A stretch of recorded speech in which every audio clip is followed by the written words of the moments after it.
All right, everyone, get ready, because today we are taking a deep A dive deep dive. into the place where fashion, politics, and pop culture all kind of Uh, crash together.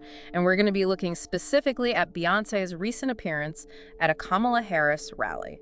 it's really kind of wild how, like, Right. even just like a celebrity's fashion choices, their wardrobe, can turn into like a statement, a symbol, Yeah. and it gets like woven right into the fabric of a political campaign. Exactly. And we have a couple of really fascinating sources to kind of unpack all of this. First, we have an article from Hello magazine.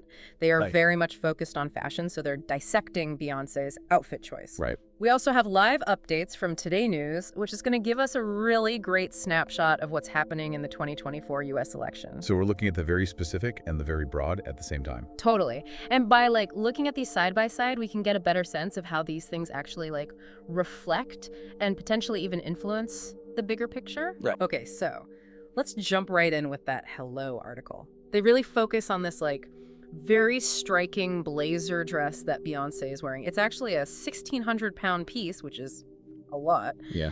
And it's from Rosie Huntington-Whiteley's collaboration with Wardrobe NYC. And this is apparently a favorite among, the supermodel set. Oh, wow. So it's like supermodel approved. Yeah. Interesting. Just that little phrase instantly kind of elevates the garment in our minds, doesn't it? Totally. Connects it to like an image of success and power, maybe even a bit of exclusivity. Right. It's aspirational, Yeah. And it makes you think about how clothing choices, especially when you're in the public eye like that, Uh-huh. they can be carefully crafted to send a very specific message. Yeah. And Hello really emphasizes the power dressing vibe, which is, it's a blazer dress. Right. But they even talk about the exaggerated hourglass silhouette, the premium Italian wool blend. Ooh, fancy. It just screams high fashion and confidence. It does. It makes me wonder if there's a deliberate connection there, Oh, interesting. Was Beyoncé visually, trying to make a statement about strength and leadership Yeah. qualities that she might be associating with Yeah. or aligning with, Kamala Harris? Right, I'm here to support you. Exactly. I'm with you. Right. And then there's the quote from Beyoncé herself at the rally. She says, "It's time for America to sing a new song. Are y'all ready to add your voice?" Okay, those aren't just lyrics, are they? No. She's bringing in her power as a musician, her influence to call for action, Yeah. to get people to participate, in the whole democratic process. Yeah. I mean, that's a really powerful way to use her platform, don't you think? Totally. And the article talks a lot about how Beyoncé kind of positioned herself as a mother, first and foremost. Yeah. A mother who's really concerned about the world that her children are going to inherit. So it brings up that question, about what role do celebrities really play in politics? Are they just giving a thumbs up to a candidate? Or are they using their personal experiences, their vulnerability even, to connect with voters on a deeper level? It feels like she's doing both in this case. Maybe. The Hello article talks about how she touched on these big themes, right? Like freedom, bodily autonomy, and unity. Yeah. These are things that resonate so deeply with so many people, especially given the current political climate. Absolutely. And we can't just gloss over that moment when Kelly Rowland came out and joined her on stage, right? Yes. That just amplified their message, Yeah. sisterhood, solidarity. Yeah. It added another layer of depth to the whole event. It was such a powerful moment. Now let's bring in some of those Today News updates and kind of see what's happening with the election as a whole. Okay, so it looks like things are heating up. Yeah. Both Harris and Trump are laser focused on those key battleground states. As they should be. As they should be. And today, news is reporting some pretty sharp criticisms being exchanged between the two. It seems like they're both really emphasizing their contrasting approaches Yeah. to pretty much all the key issues. Yeah, so it's more about what they're not. Right, it's like classic campaign strategy, isn't it? Yeah. Focus on those differences, the attacks even, Yeah. maybe more than their own policies. Right. I mean, it definitely creates a lot of drama, Right. a spectacle Yeah, that can be pretty captivating, for the public. definitely.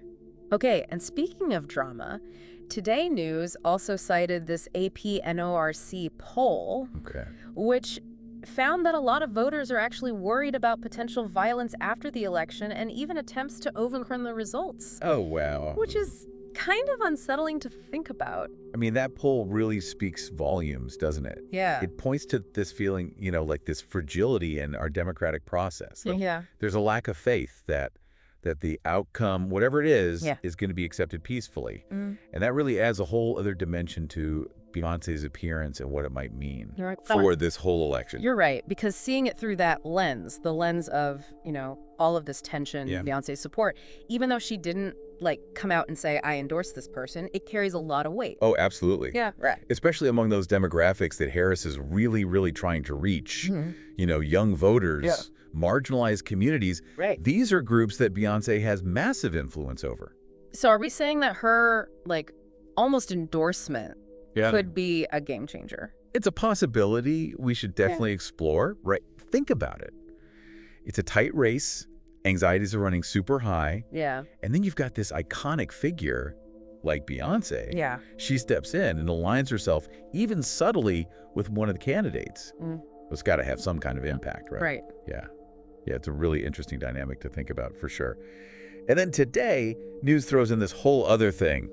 Elon Musk saying he could cut $2 trillion from the federal budget if Trump wins. It feels like every time we look at a new piece of information, it just adds another layer to this whole election puzzle. It definitely does. Yeah. And it really makes you wonder, how much do all of these seemingly random things, fashion, celebrity endorsements, promises about the economy, actually influence, the political world? Yeah. And how do voters even weigh all these factors when they're making their decisions?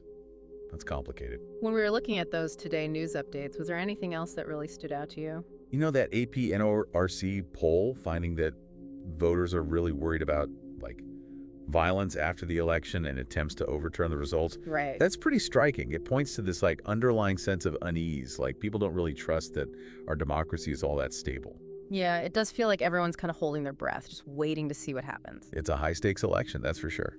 And that brings us back to Beyoncé's appearance. Because even though she didn't explicitly endorse Harris or any specific policies, just by being there at that rally, it means something. Right, it's symbolic. Yeah. You're right, it's probably not about directly changing anyone's vote, but it could be about energizing a certain group of people, like those young voters and marginalized communities that Harris wants to reach. Exactly. And that's why understanding how celebrity endorsements work is so important. It's not about telling people how to vote, but more about tapping into how people are already feeling, amplifying those voices and creating a sense of, we're all in this together. Right, like a movement. Yeah. It's almost like Beyoncé is giving Harris her credibility, her influence, and signaling to all her fans, hey, this is someone I believe in. Exactly. And that could be so powerful, especially when the race is this close and people are looking for some kind of guidance or reassurance. Okay, so how do we reconcile those anxieties that we saw in that AP NORC poll with the potential influence of someone like Beyoncé? Could her endorsement actually, make people feel less anxious and more confident about democracy? It's a great question. I mean, on the one hand, just her being there could inspire hope and encourage people to get involved, especially those who are feeling kind of left out or disillusioned. But on the other hand, there's always that chance that celebrity endorsements could make things even more divided. Deepen those divisions that are already there. Right. It's complicated. It is. It's a complex issue, that's for sure. But it's so interesting to think about how these totally separate worlds, entertainment and politics, actually, come together and affect each other. Totally. And it just highlights how important it is to think critically, to look beyond just the surface and really examine what's going on, the motivations, the messages, and the potential consequences. It's amazing to me how something that seems so simple on the surface, like a celebrity just showing up at a rally, can actually bring up all these bigger questions about politics and influence and even what's going to happen to democracy? It really shows you how everything's connected these days, doesn't it? It does. You can't just look at one thing by itself anymore. No, it's every time we pull on one thread, we just uncover more and more. Exactly. And that's what makes a deep dive like this so fascinating, right? We started out talking about Beyoncé's outfit. Yeah. And now we're talking about the whole psychology of celebrity endorsements. Right. And people's anxieties about the election. It's all connected. Before we wrap up, is there anything else that you would like to share with our listeners today? Any final thoughts? Well, this whole deep dive, we've been focusing on just this one event. Beyoncé at the rally. Yeah, but think about all the other stuff that's happening right now. You know, in the world, in politics. It's true, there's so much going on. There's so much to pay attention to. It's like every deep dive is just a starting point Oh, I like that. for even more exploration. Right, it's an invitation to keep learning. Exactly. And that's what I want our listeners to do. As we get closer to the election, Yeah. pay attention to the little things, those moments when pop culture and politics kind of bump into each other. Because those moments could actually tell us a lot more than we think. Right. They're like clues. Ask yourself, what are they really trying to say? Yeah. What are the motivations behind it all? And how could this actually change the election? Especially given everything we've talked about today, all the anxieties and uncertainty. Exactly. Those are some big questions to think about as we head into this, this really important time. It's like we've all got homework now. We do. But Yeah. that's what makes it interesting, right? We're not just sitting back and watching. We can analyze and interpret and be part of the conversation. That's what I love about these deep dives. It's not just about, getting the information. It's about getting curious and really thinking about things in a different way. Well said. And who knows what we'll find in our next deep dive. That's the exciting part. Until then, keep exploring, everyone, and keep asking those questions. Absolutely. Thanks for joining us, and we'll catch you next time.